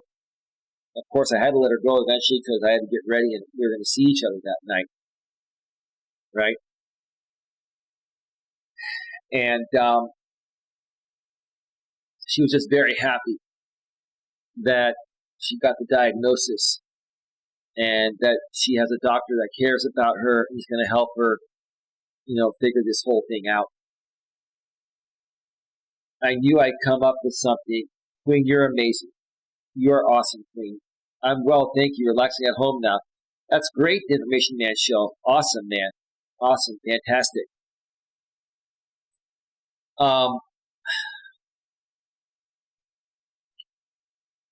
Yeah, I'll tell you, folks. I'm so proud of her, and I'm still proud of her. And most guys, in a situation like this, would run for the hills. But I care about people. I'm sharing this story, and my lady gave me permission to share this. She felt it was important to share this personal aspect of her life and mine, because she knows how much I've dealt with trolls and haters and people attacking my business and attacking my capabilities of helping people, figure out, what's going on so they can get the help that they need, right? If I can't help them, then we get them other help, because as a life coach, I can only do so much. I can help you identify what I think is going on. But if something is depression or anxiety or something like that, you got to go and see an actual doctor. You got to see a primary care physician, maybe a psychiatrist, someone that can prescribe you medication to get this under control. I can't do that, but I can certainly get an idea of what I think is going on and say, I think, at this point, it's out of my hands. I can support you emotionally, and be there for you, but you need to go and see an actual doctor, right? And I think, and I'm not trying to say I'm all that, and I'm not trying to take credit for this, but I think, how I care about this woman, and even beyond our relationship. I do care about our relationship. I do care about her in that way. But, I care about her in a non-selfish way to where, I was thinking to myself, regardless of what happens in our relationship, and I hope it goes the distance because she's an amazing woman, regardless of what happens, I want her to get her health back, and I want her to be happy and healthy and, work through this. No one deserves to live their life,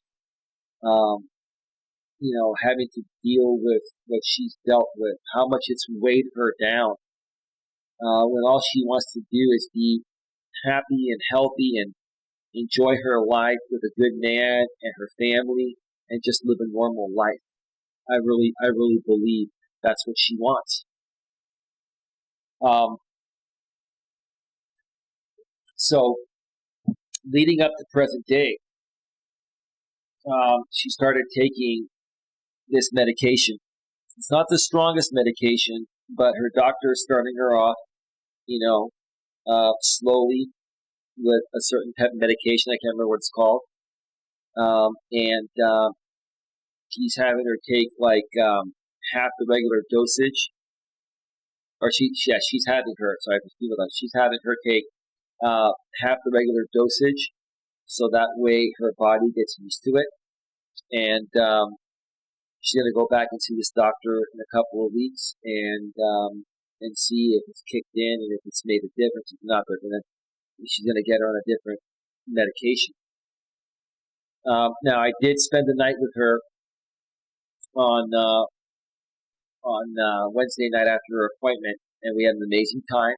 And we hung out, we had a great dinner, and had a wonderful time. And the next day, which was yesterday, we were spending most of the day together, and we were going to go and take a walk at a trail that we had walked at before. There's a 2.2 mile trail that we had walked around twice for a total of 4.4 miles a few weeks back. And she had no panic attacks, nothing. Wide open trail. She didn't have any claustrophobic feelings or anything. But there's a little more to the story. It's not the end of it.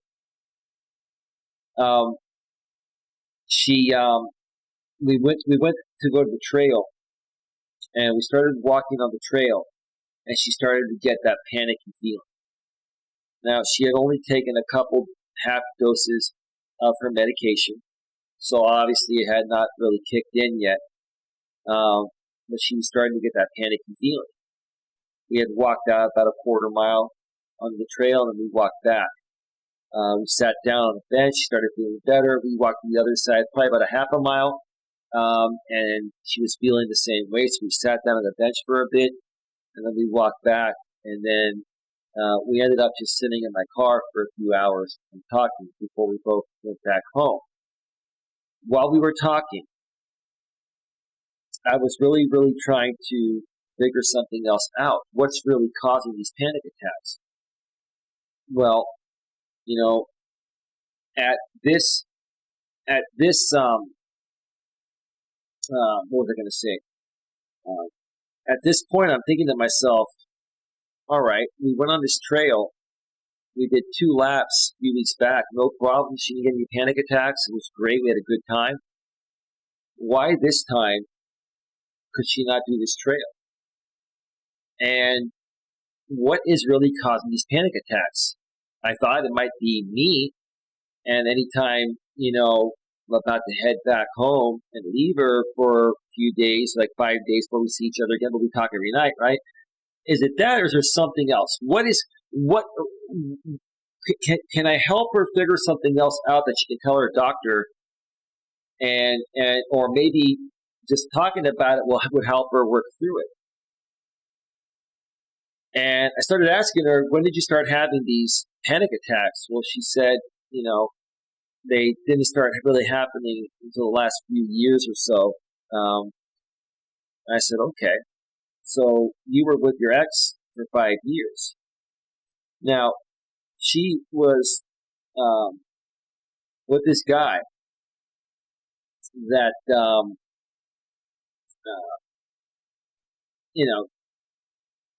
an okay guy, decent, nice guy, but I learned some things about him that this is going to clear up. This is going to clear up a lot, right? My woman, and I have to mention this, babe, if you're watching, and because I really want people to know how good of a person I am, and how I can clearly identify things, and how understanding I am.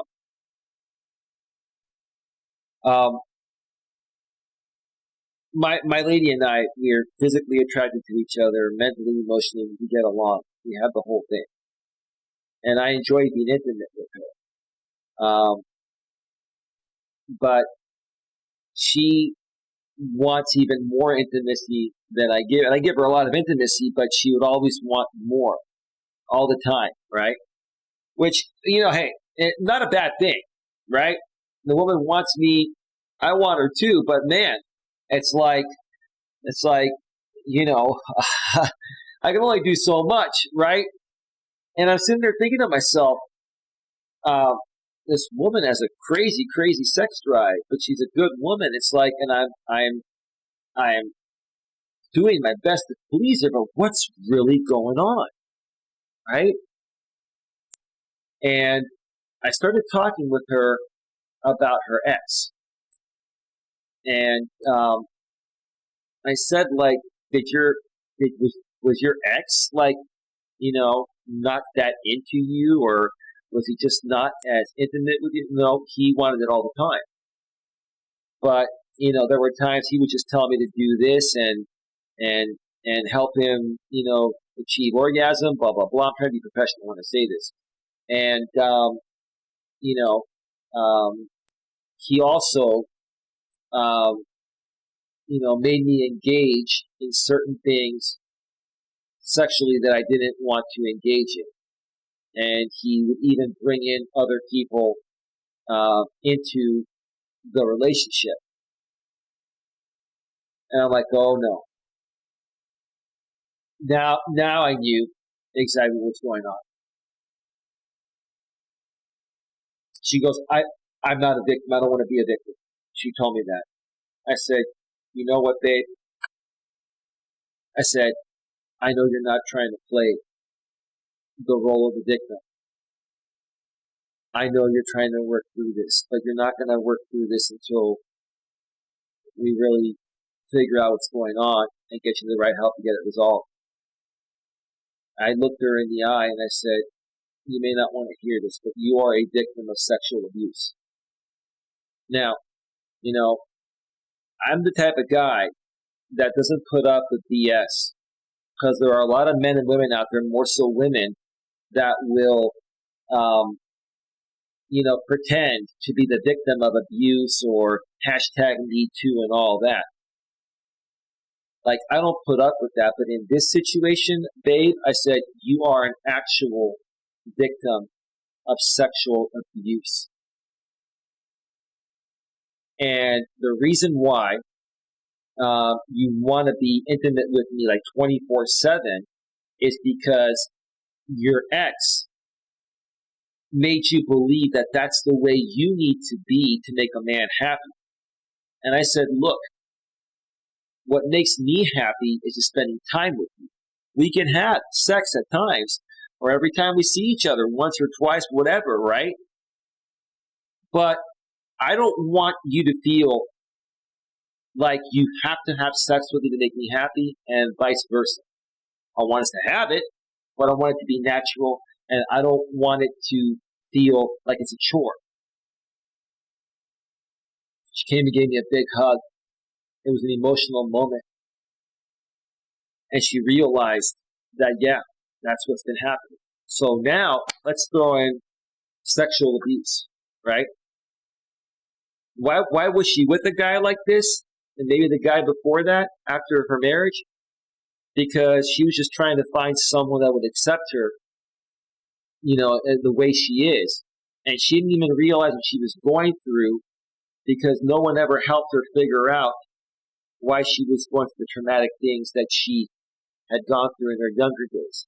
And I think her mother knew what was going on, but her mother didn't want to say everything because her mother didn't want to hurt her. So this has been, this woman has been dealt these cards that have had a trickle-down effect on her entire life. And then she finally finds a good guy that really cares, right? And really feels there's a future with, and really feels like she can count on me and trust me, which she can, right? And now everything is just coming out, right? Why? Because I care about her. I've always felt connected with her. But all these panic attacks and everything happening, I'm like, why is this happening when we're so happy together, right? What's happening here, right?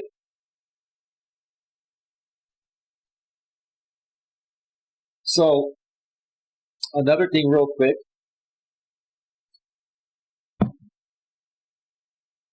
Now, her and her ex have 2 dogs. Her ex used to live at her place where she still lives now, right? And I think her ex still, wants her back. She's never going back to him. She's happy with me. I'm not worried about it. I trust her. Nothing funny is going on. But she's the kind of person that doesn't want to hurt anyone. And, she broke it up with him earlier on, I believe earlier on this year. But they had a lot of, bills they were paying together. They had dogs they shared together. And a lot of the things that kept them tied together financially and stuff like that are still tied together to this day. In addition, when her and I go out, sometimes her ex will come over to her place when we go out for a night or two and sleep in her bed and play with the dogs and stuff like that, right? And then he will leave before she comes back. Now, many of you may think something funny is going on. I know for a fact nothing funny is going on. I'm not concerned about it at all, right? But here's what the problem is. This is what I told her. I said, I think because you have some ties with him financially and times are tough right now, keeping things the way they are and him helping out with some things with the dogs and stuff helps you out financially a little bit. That's why you're probably, letting it stay around and see the dogs and, still keeping somewhat of a contact with them, even though you're not serious with them. Plus, you're a nice person and you don't want to hurt anybody, including him, even though he hurt you and sexually abused you. And I think he even physically abused her at times too, right? So this is what's happened, right? I told her, I said, look, she should change the locks so he can't get in. I agree. I agree with that, Queen. And I'm going to start wrapping this up real soon. We are at 2 hours and 1 minute. I really got to wrap this up. This is a lot longer than I thought it would be, but I didn't know this story was going to take as long. I told her this. I said, look, I'm not going to tell you what to do. I don't tell anyone what to do, especially a woman that I'm with. I think you know what you need to do. I think that your panic attacks are primarily coming from your last ex that you're still, pretty closely tied to, even though you two are not intimate with each other or anything. He's still around. He still comes to your place when you and I are, let's say we go out and get a room for a night or go away for a night or two. He comes there, sleeps in your bed, and is taking care of the dogs. And while I understand you're doing it because, yes, it's somebody to watch the dogs, and they're partially his dogs, okay? And he also still, I guess, is paying some of the bills. I said, until you completely remove this guy from your life, I don't think your panic attacks are going to go away, no matter how much medication you're put on.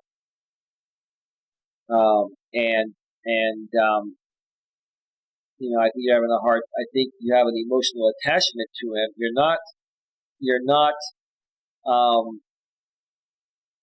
not romantically interested in him, and I trust her completely. She knows it. But you have an emotional attachment because you spent 5 years with him. And he has helped out in other ways. And he's still helping out to this day.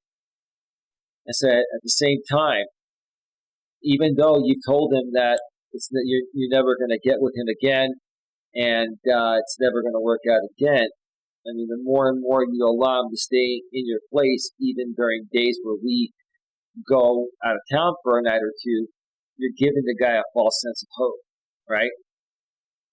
And so, this is what this woman has been through. And it all stems back to a few traumatic experiences, very traumatic experiences she experienced before the age, at age 13 and before that. One before she was born, and, one at the age of 13. I will say this before I wrap this up. I'm very, very proud of how far she's come along. I'm very, very happy to have met such a good woman. She is a good woman. She's very, very good to me. She doesn't yell at me or scream at me. She's not one of those women she's not violent. She's not crazy or anything like that in that way.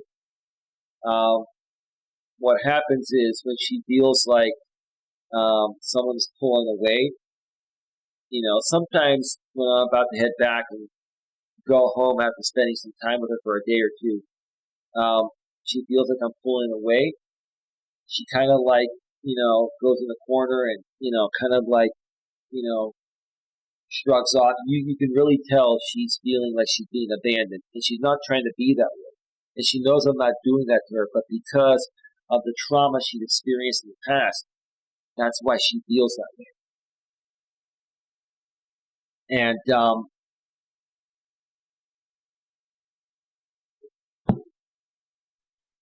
I will say this: there's some other aspects to the story. I mean,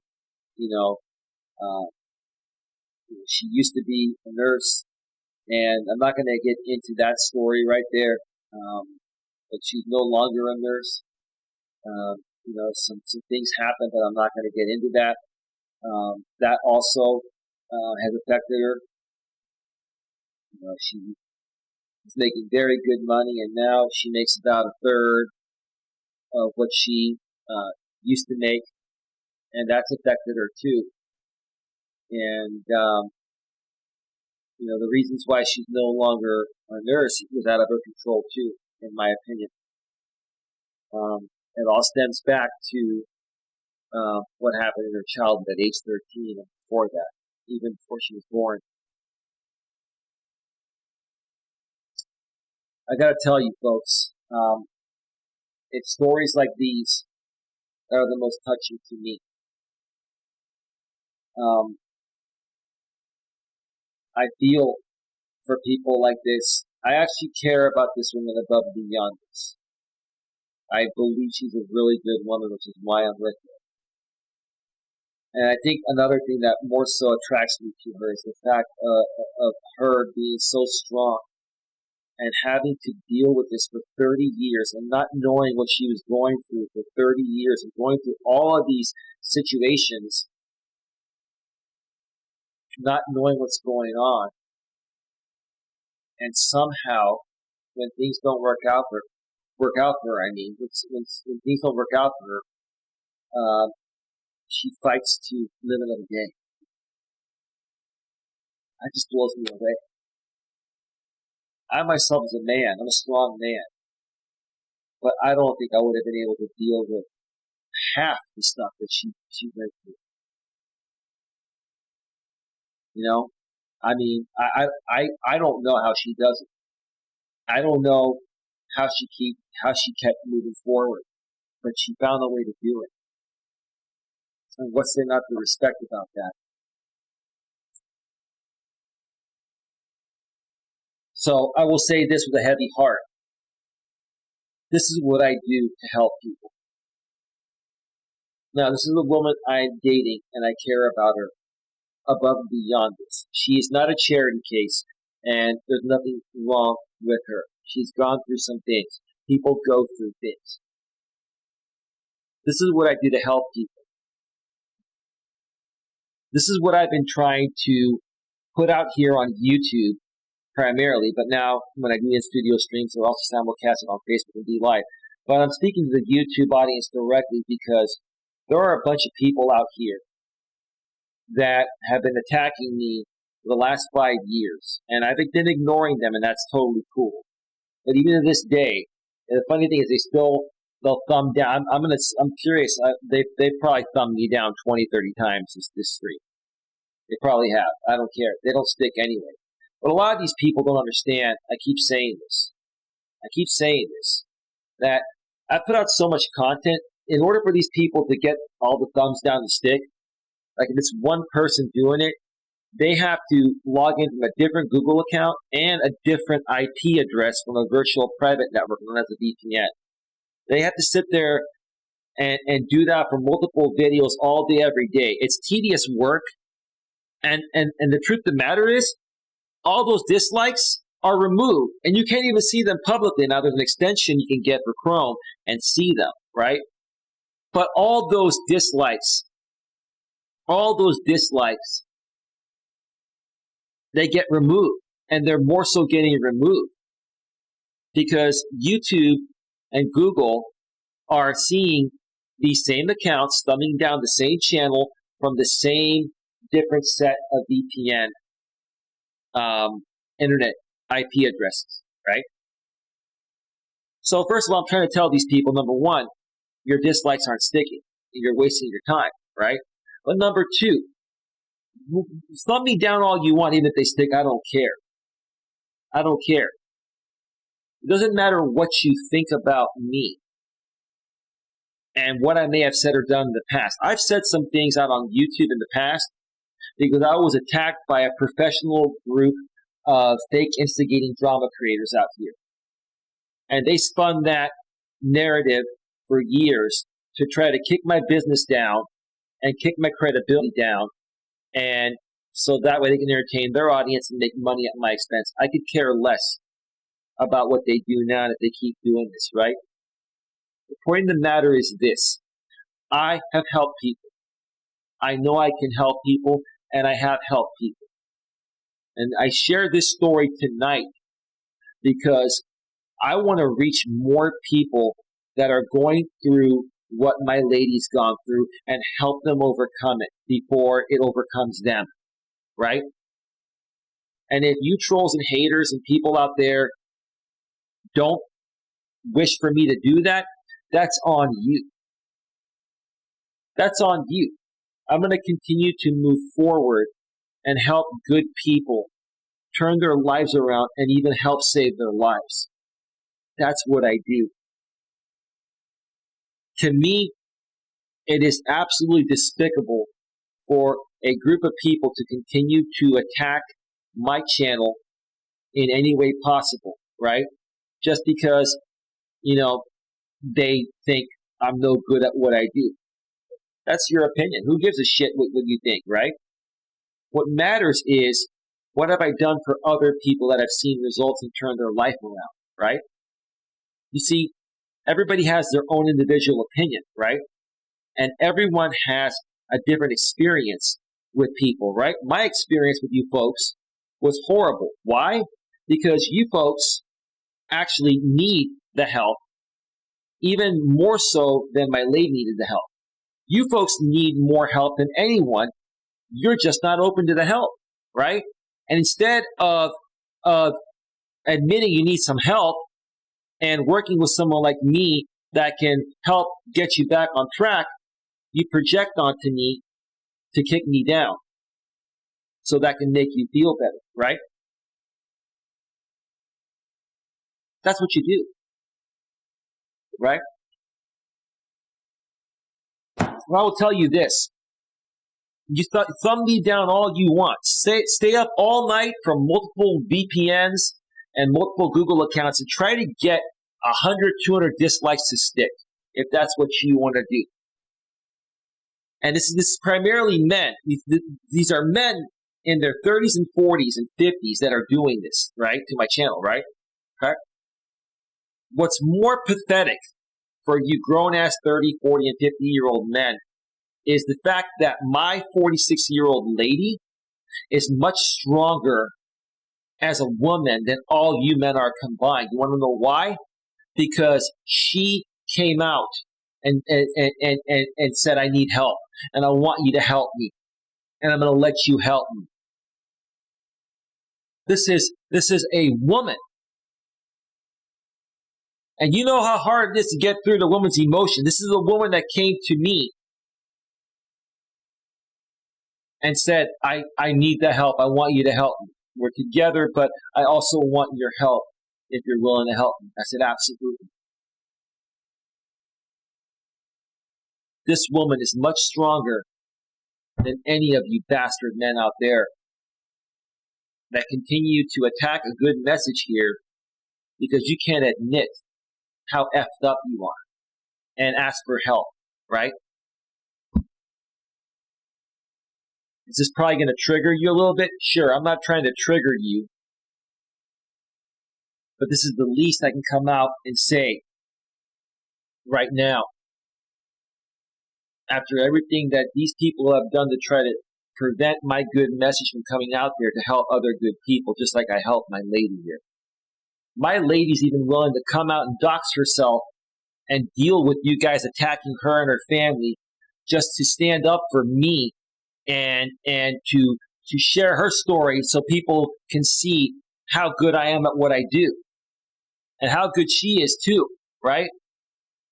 But I have begged and pleaded with her to not come out publicly at this point because the last thing I want to do is give you morons any more than you've already taken, right? This message will go on, and more people are going to be helped.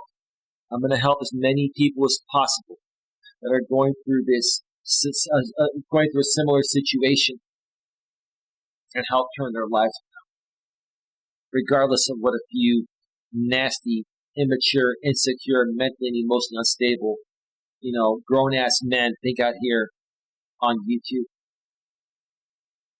That's all I'm going to say. One more thing. There's a possibility I may be going live tonight on the Sifu Smo channel.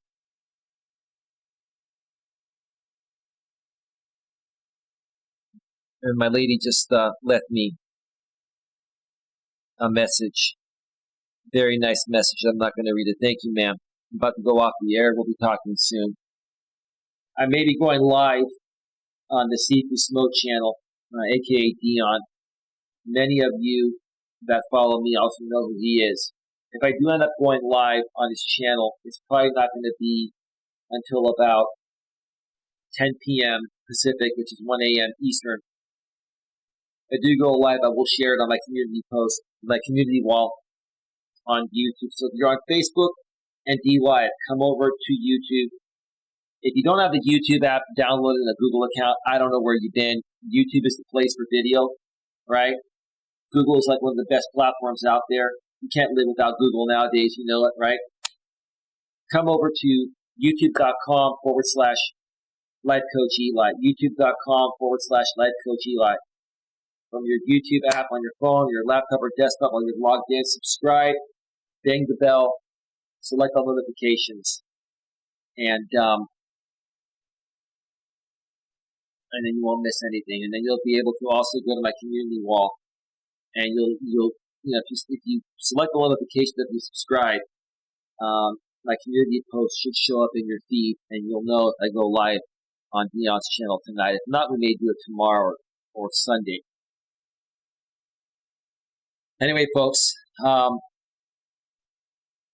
we're at 2 hours and 17 minutes. It's like I almost don't feel like ending this show, but I have to end it. I'm going to talk with my lady. And hope you enjoyed this story, folks. Hope you learned something from it. I want to help as many people as possible work through their unresolved issues. And most of the time, your unresolved issues are out of your control. Maybe you were dealt some cards that weren't that great in your younger days, stemming back to your parents, right? And maybe it wasn't even your parents' intention or it wasn't their intentions to put you through that. Maybe they experienced some things that were out of their control, just like my lady's parents did, right? Okay. If you leave these issues unresolved, the longer you leave them unresolved, the more trauma that particular person is going to face. Like my lady has faced for 30 years. I'm not trying to say I'm all that, but I am going to take some credit for it because I'm sick and tired of people discrediting my fucking message out here on YouTube. When I came into her life, that's when things started turning around because I cared enough to talk with her and listen with her and figure out where it stemmed back to. No one else in her life has cared that much to figure it out. I've had issues like this in my life that I had to figure out, but I figured them out on my own. I learned how to figure these things out. Now I want to help other people figure it out, and I want to help you turn your life around so you can have whatever you want and not be depressed and not have moments of anxiety or depression. You deserve better than that. I want to help you get there. With that being said, thank you for being here tonight. If you're here live, if you're here on the replay, thank you for watching as well. Please, folks, help me get this message out so I can help more people, just like I help Lady help. With that being said, have yourselves a great one. We'll see you all next time. Oh, and before bedtime with Eli, I think it was released 29 minutes ago. Before Bedtime with Eli was released at the same time as I was live. So enjoy that, folks. And I've got even more videos coming tomorrow. Have a great one. See you all tomorrow. Take care. Bye-bye.